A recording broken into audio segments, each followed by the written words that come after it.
Press के साथियों का धन्यवाद देता हूं कि इतनी गर्मी में आप लोग भी हमारे साथ खड़े हैं। समाजवादी पार्टी के प्रदेश के अध्यक्ष और यहां पर समाजवादी पार्टी के हमारे प्रत्याशी लक्ष्मण तिवारी जी,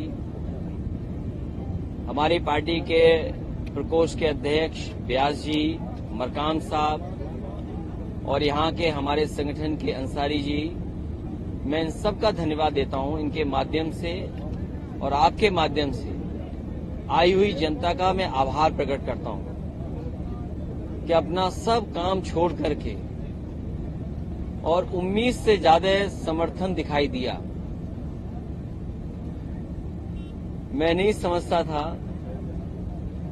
कि समाजवादी पार्टी का इतना समर्थन होगा, लेकिन कम समय मिलने के बावजूद भी, कम संसाधन जुटाने के बाद भी अपने प्रयासों से स्वयं जनता जो चल करके आई है, मैं जनता का धन्यवाद देता हूं। और जिस तरीके से जनता को मैंने देखा है, अभी तक रुके हुए थे, मुझे पूरा भरोसा है कि समाजवादियों पर इस बार जनता का आशीर्वाद रहेगा। बीजेपी इस आकलन में थी कि चुनाव पहले दिल्ली का हो या प्रदेशों का चुनाव हो। हमारे पत्रकार साथी भी उस उलझन में थे, लेकिन अब ये महसूस हो रहा है कि मध्य प्रदेश का चुनाव पहले होने जा रहा है, फिर दिल्ली का चुनाव होगा। इसलिए मैं यहां की जनता से अपील करूंगा कि केवल हिसाब किताब प्रदेश की सरकार का न लें। प्रदेश की सरकार तो कई वर्षों से यहां चल रही है और दिल्ली की सरकार ने इतने वर्षों किसी एक पार्टी को अगर मौका मिल जाए तो वो प्रदेश न जाने किस ऊंचाई पर दिखाई देगा।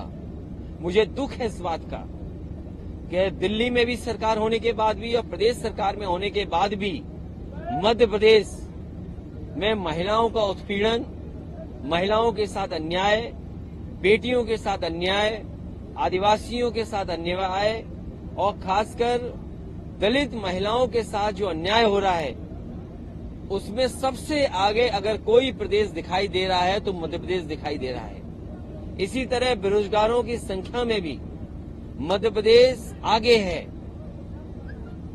जो किसानों को सुविधा देने की बात बीजेपी ने कही, पूरे देश में कहा कि किसानों की आय दोगुनी कर देंगे, लेकिन आज भी जब चुनाव होने जा रहा है, इतने वर्षों के बाद भी किसानों की आय दोगुनी नहीं हुई।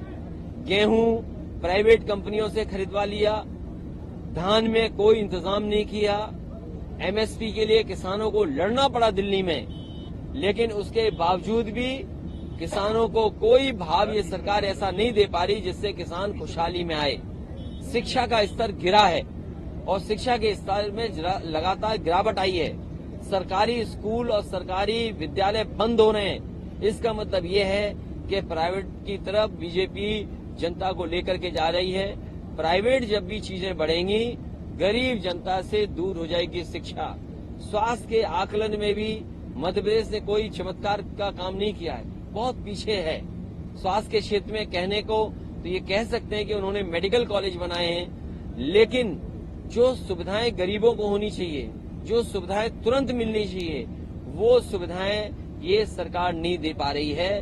स्वास्थ्य में भी, इलाज में भी आज गरीब जनता को और जो दूर दराज रह रहे हैं उनको कोई इलाज सही ये सरकार नहीं दे पा रही। कहने को ये आयुष्मान योजना का आंकड़े पेश करेंगे, लेकिन आंकड़ों पे बहस पहले भी हो चुकी है कि कई बार आंकड़े फर्जी निकले हैं। एक ही नाम पर न जाने कितने लोगों ने इलाज कराया है, वो आंकड़े भी सामने हैं। महंगाई में 1,000 रुपए दे देना, 3,000 रुपए तक कर देना। जब आप $1 ट्रिलियन इकोनॉमी की बात करते हैं, $5 ट्रिलियन की इकोनॉमी की बात करते हैं, और जब एक ही पार्टी दिल्ली में हो और प्रदेश में हो, तो महिलाओं को कम से कम 6,000 रुपए महीने मिलना चाहिए, तभी वो अपना घर गुजारा कर पाएंगी।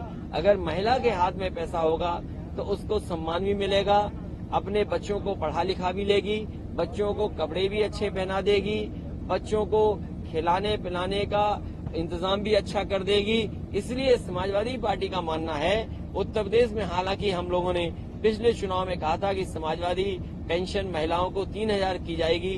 हमें खुशी इस बात की कि देश में सबसे पहले अगर पेंशन ही देने की योजना और खासकर गरीब महिलाओं को, आदिवासी और पिछड़ी दलित महिलाओं को किसी ने शुरू किया था तो समाजवादी लोगों ने किया था और वही उदाहरण दूसरे प्रदेशों में बनाए। समाजवादी पार्टी का मानना है कि जब तक 6,000 रुपए आप नहीं दोगे तब तक हमारी माँ अपने बेटों को, बच्चों को देखभाल, पढ़ाई नहीं करा पाएगी, न घर का इंतजाम कर पाएगी। इसलिए अगर कोई भी समाजवादी पेंशन देनी पड़ेगी तो 6,000 देंगे। जहां तक बिजली को लेकर के बड़े बड़े सपने दिखाए गए हैं कि हमने देश का नहीं, हो सकता है दुनिया का भी सबसे बड़ा सोलर प्लांट लगाया हो, लेकिन सोलर प्लांट लगने से नहीं सवाल है। सवाल ये क्या उस बिजली के बनने से गरीब को क्या लाभ हुआ है।